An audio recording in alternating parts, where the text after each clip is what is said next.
Bonjour Jean-Paul Bedbez. Bonjour. FTX est-il le dernier scandale des crypto-monnaies? Le dernier en date, oui, puisqu'il date du 11 novembre 2022. Qu'est-ce que c'est FTX? FTX, c'est, ou plutôt c'était, une très grande bourse d'échange de crypto-monnaies, la deuxième ou troisième du monde, avec seulement 300 personnes d'ailleurs, qui étaient capables de capter des dépôts essentiellement en dollars pour acheter des crypto-monnaies, très largement d'ailleurs, en bitcoin.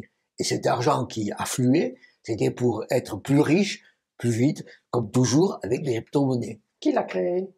Qui l'a créé? SBF, Sam Bankman-Fried. Et c'était lui, SBF, qui était en quelque sorte l'icône de cette société et qui expliquait le succès qu'elle avait eu en 3 ans.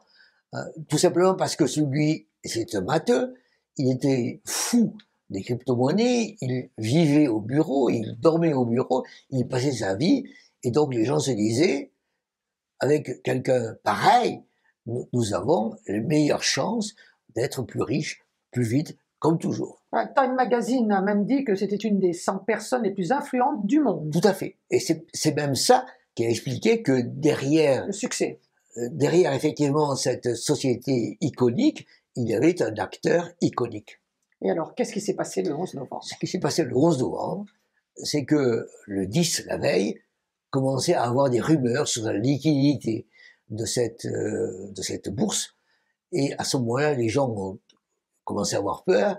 Le 11 au matin, ils ont commencé à vendre pour essayer de retrouver leur dépôt. Et le 11 soir, le mécanisme s'est effondré. Du 25, elle est passée à 1?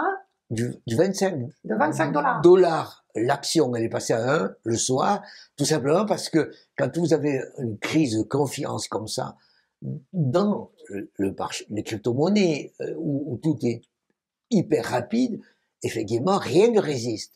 Et donc, on a vu qu'en un jour, cette bourse, qui représentait 30 milliards le matin, représentait rien le soir. Est-ce que c'est le business model de ces valeurs qui ne tient pas? En réalité, oui. En réalité, oui. Il peut y avoir des malversations, il peut y avoir des erreurs de gestion. Des erreurs de gestion, des malversations. On verra bien ce qui s'est passé dans le cas de FTX. Mais fondamentalement, avec une série de malheurs, comme ceux qui arrivent... Ce n'est pas la première fois. Ça n'est pas la première fois du tout. Toute Luna, qui était considérée comme stable, est morte en début d'année. Diem est morte en février. Ex-Libra de Facebook. Ex-Libra de Facebook, ex-monnaie super mondiale, super stable, a tenu quelque temps. Et pourtant, il y avait derrière Zuckerberg. Donc, chaque fois que vous avez derrière, en quelque sorte, des promesses, vous avez quelque chose qui, dans un premier temps, marche très bien, parce qu'il y a une promesse, et puis à un moment donné, s'effondre. Et la question que l'on a, c'est pourquoi est-ce que ça s'effondre? On peut dire que les gens sont pas compétents, que les gens sont des bandits. Et fondamentalement, je pense que le business model de ces monnaies ne peut pas tenir. Les monnaies ne peuvent pas, les crypto-monnaies ne peuvent pas promettre de la rentabilité, de la liquidité, plus que le dollar. Parce que le dollar est une monnaie mondiale, et la monnaie mondiale, la monnaie la plus liquide et aujourd'hui la plus rentable. Alors faire mieux que ça n'est pas possible. Et donc c'est à l'heure actuelle une promesse intenable. Donc ces crypto-monnaies meurent de ne pas être possibles. Elles ne sont pas possibles parce qu'elles ne sont pas surveillées. Merci Jean-Paul Bedbez. Je vous invite à vous abonner, je vous invite à liker, je vous invite à en parler, je vous invite à faire des commentaires.